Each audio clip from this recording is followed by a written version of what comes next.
Okay, welcome back everybody to this lesson, and I'm going to be explaining to you scales.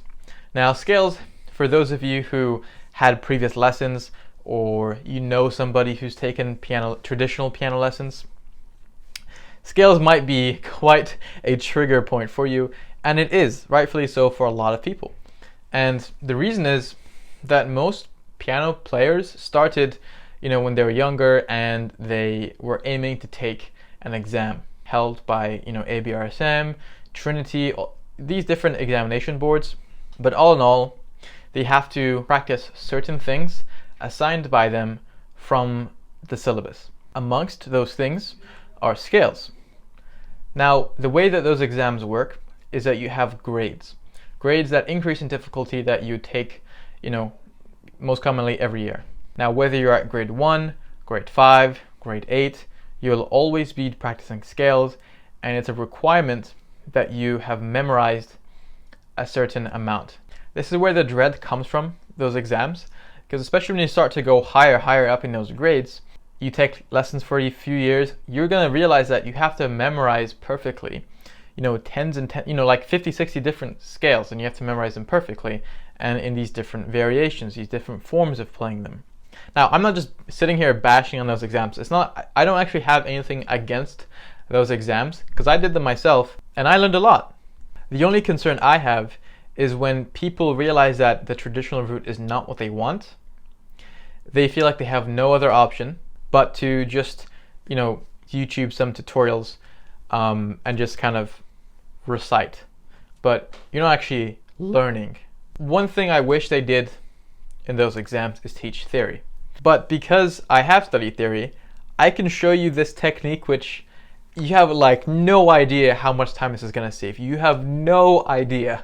Before I just explain what even scales are or why you should learn them, let me just quickly preface that there are obviously benefits to memorizing perfectly every single scale.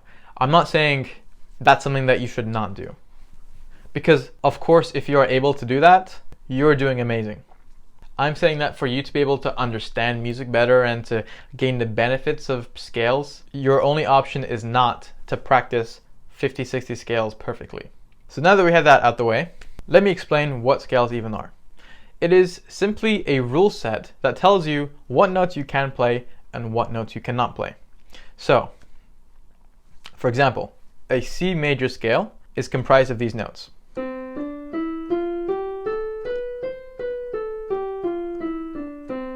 We have 8 notes, right? So all scales are made up of 8 notes, and we cannot play any black notes. We can play any of these white notes. Now, you might have guessed already, but you could have a C minor scale. So this is what that would sound like. Now, don't worry about, wondering why is it specifically these black notes, because there is theory to that, which I will teach you soon. But for now, you just need to know that in this specific minor chord, that is simply the order of notes you play. There's no other way of going about it. That is simply C minor scale. Now, if we take another look at this zone we have here, of these 12 different notes that you have, okay? 1, 2, 3, 4, 5, 6, 7, 8, 9, 10, 11, 12. This is C again, so it's not different. So these 12 different notes, we know that each of them repeats.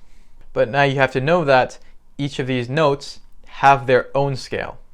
And each of those scales could either be a major scale or a minor scale. I will say that you can have variations, there are actually 3 different types of minor scales that you could play, but we're not gonna focus on any of that right now. But I just thought I'd mention that just so that you're aware. So let's take a look at the actual scale. We know that for C major, we're playing these notes, but one of the mechanics of the scale are called degrees of the scale. So you're simply taking those 8 notes, that order of the scale, and you're counting it from the distance of the root. So if I take C, which is the root of C major, obviously, that would be a second, a third, a fourth, fifth, sixth, seventh, eighth. The 8th is obviously also an octave and the root.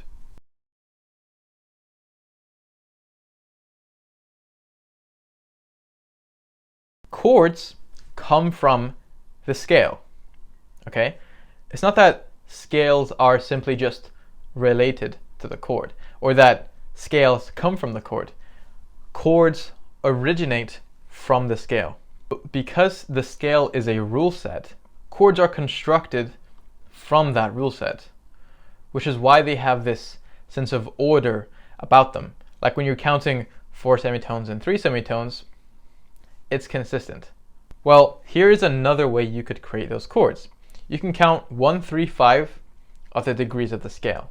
Put them together and you have the chord.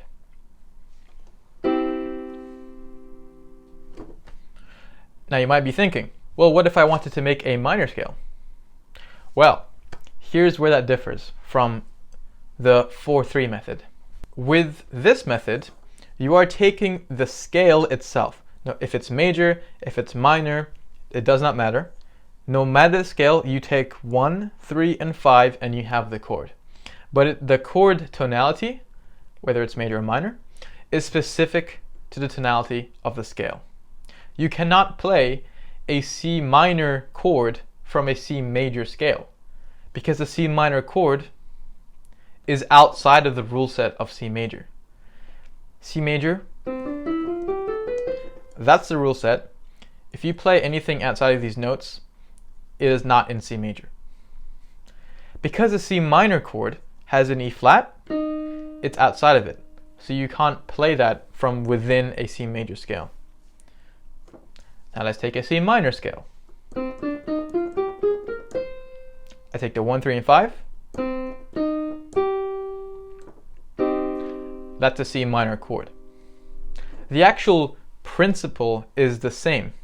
It's still 1, 3, 5. But because I did it in a minor scale, I got the minor chord.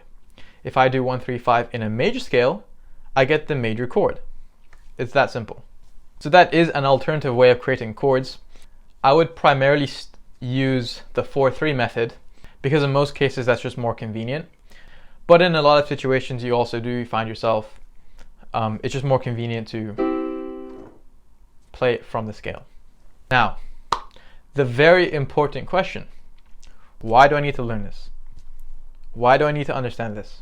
These are questions that are asked by people who are practicing scales. So in my personal experience and the experience of some people I know who took the same exams as me, we didn't really think about why. We just thought about doing it properly because we want to get good grades from the exam. The exams and lessons are not typically structured in a way that teaches you why. But if you have a great teacher, then obviously they just explain it. But when you understand scales, you are understanding the core foundation of 99% of music. When you understand the scale, what notes you should be playing and what notes you should not be playing, you instantly have more confidence. You instantly know this piece I'm playing is in C major scale, therefore I automatically know I'm avoiding black notes. You see what I mean? Now if you're in a different scale which has black notes, by you understanding which notes are played and which notes are not played within that scale, your fingers are magnetized towards the correct notes. Not only is there the physical benefit of that, you just have more consistent playing, more enjoyable playing because it's easier, you're focusing on less things, but your general understanding as a musician has gone up. So much music that you're gonna wanna learn have scale-like melodies in the right hand or left hand. And by you practicing these scales, you are not only more prepared to play them with more understanding, but you already have the muscle memory to play that more confidently. You can also simply not improvise without having knowledge of scales. You need to know how these rules interact with each other for you to improvise well. Because if you don't know this, of course, you're gonna hit all the wrong notes. And not only that, but your melodies will not be nice to listen to. Even chords, like I just mentioned, you can create much more complex chords from these scales, like, a C major 7 chord. Okay, so let's get to some actual playing. I'm going to teach you how to play C major scale in your right hand and in your left hand. I'm going to be counting in finger numbers, all right? So you go to C, which is the root, and you play 1, 2, 3. Then you move your thumb underneath, 2, 3, 4, 5. So again, you're playing 1, 2, 3, 1, 2, 3, 4, 5. Now you can go back down. 5, 4, 3, 2, 1, 3, 2, 1. Now, if you're a more visual learner, you might want to look at it in terms of blocks.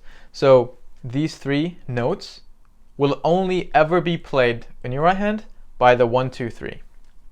You will never find yourself playing this F with your 4th finger, right? You're never doing this.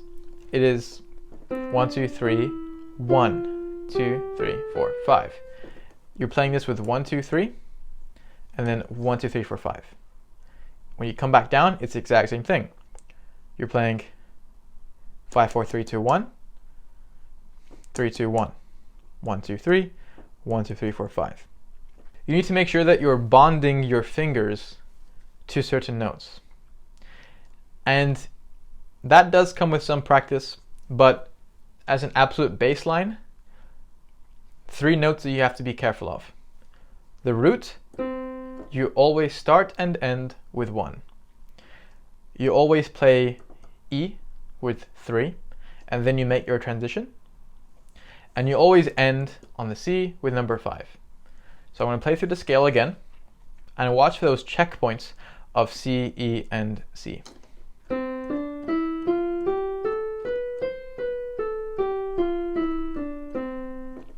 You may find yourself mixing up the finger numbers, which is very normal. It is a very natural thing to do.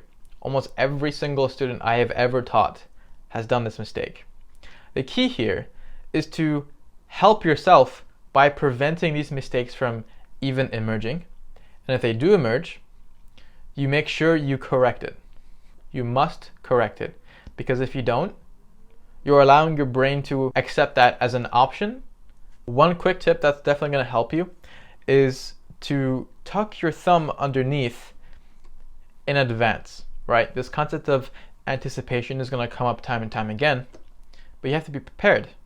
You don't want to find yourself in a position of 1, 2, 3, oh, I forgot to move it, and then you do it again, because that takes away from the smoothness of it, the grace. So it's 1, 2. As soon as you're done with that, as soon as that lifts off, you start moving it to the F. Okay, so pay attention.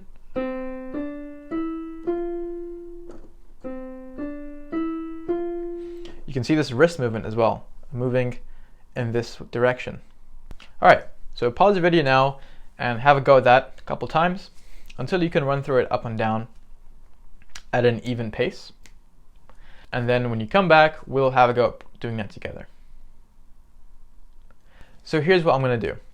I'm going to say and 1, and we're going to come in on 1, right? So normally I would say 1, 2, 3, 4, 1, 2, but I'm not going to do that this time because I don't want to confuse you with me counting 1, 2, 3, 4 as in the same as 1, 2, 3, 4 on your fingers, because that tends to influence them to play that with 4, and that you definitely don't want to do that.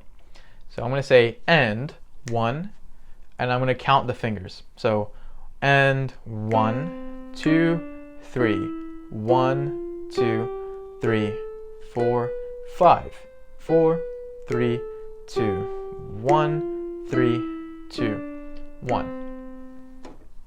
Okay, so let's try this together. So get ready, relaxing your wrist and your shoulder. And 1, 2, 3, 1, 2, 3, 4, 5, 4, 3, 2, 1, 3, 2, 1.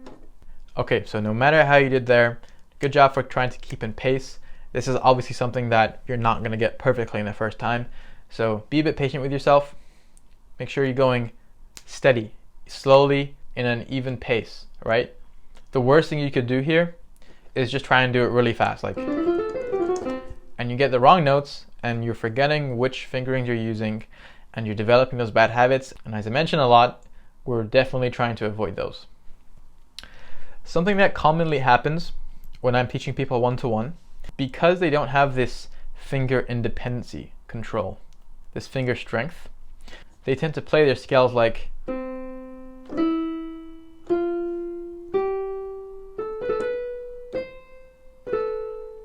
that, and that's completely normal. Don't, hold it against yourself if you're playing like that, because this is normal. It's not because you're doing, worse than average or anything like that. It is simply the actual mind-muscle connection that you have. In our daily lives, we mainly use our fingers in this motion, right? You're opening a door, you're shaking someone's hand. This is the motion we usually use. But now that you're learning the piano, you're learning to control your fingers one by one, and you're not used to doing that yet. So creating this finger control takes some time to develop. So if you're seeing these kind of tremors, or that you suddenly play a note much louder than the rest, these are normal things. I'm not saying ignore them, I'm saying be aware of them and correct them when you can. So try to keep even pressure, not playing anything too loud or softly, out of nowhere, like that, and that will help you greatly. So now we know the basics of how to actually play a scale. We're going to do the same on the left hand, but it follows a slightly different pattern. Instead of playing the first 3 notes and then switching, you play the first 5 notes and then swap. So it's 5, 4, 3, 2, 1, 3, 2, 1.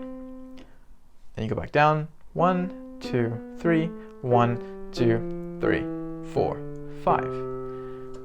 Try and keep your wrists relaxed. Try and keep that good form, this arc shape, and relax your shoulder. As piano players, it's very common for our shoulders to tighten up. For now, at least be aware and relax it when you can. Similarly to the right hand, you're having benchmarks on when you're transitioning, what notes you must play with what fingers. So the root C is with 5. You get to the G, you're always playing that with 1. So every time you see a G, you're playing that with 1. Then the top C is with number 1. So your checkpoints per hand. Left hand is C with finger 5, G with finger 1, and C with finger 1. Then for the right hand scale, you're playing root C with finger 1, E with finger 3, and top C with finger 5. This process that you've just learned on how to play a scale with your right hand and how you play a scale with your left hand applies to 98% of all scales that you learn. No matter major, minor, B flat minor, F sharp major, no matter what it is, it still follows the 1, 2, 3, 1, 2, 3, 4, 5 for right, and 5, 4, 3, 2, 1, 3, 2, 1 for left. Take this slowly.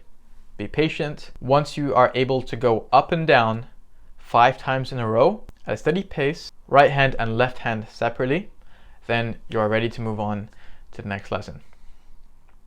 Your extension task for this, it is completely optional for now, but that would be to try and play both hands at the same time, which is going to feel a bit strange because different fingers are doing different things at different times.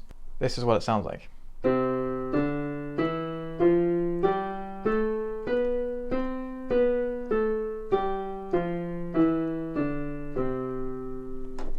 That's your extension task, again completely optional, and if you want to take that challenge, I would advise you to become very fluent with one hand separately, very fluent with the other, and then put them together note by note, incredibly slowly, so slow that you cannot make a mistake, like this slow. Literally that slowly, and then very incrementally get faster until you can do. Besides that, great job with this lesson, and I'll see you in the next one.